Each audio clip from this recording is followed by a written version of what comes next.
umshado uhloniphekile nombhedo ongenzolisiwe. Kepha izifebe neziphingi uNkulunkulu uzakuzahlulela.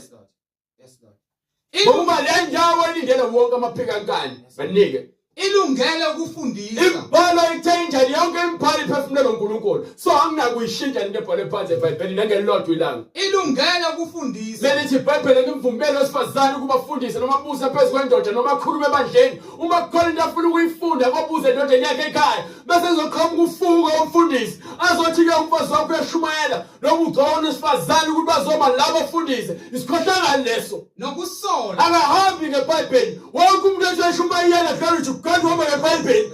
Ufundiswa umfakazela iBhayibheli. Understand? iBhayibheli yasitshela ukuthi ngeke bathande bonke. Uma izwe ngamthande uJesu bekubani mina? Ukuthi ngizoshumayela ukuthandwa yinina. Ngosiza ngani ukuthandwa izwe lonke mase ngilahlekelwe ukuphila kwami? Yakana manje.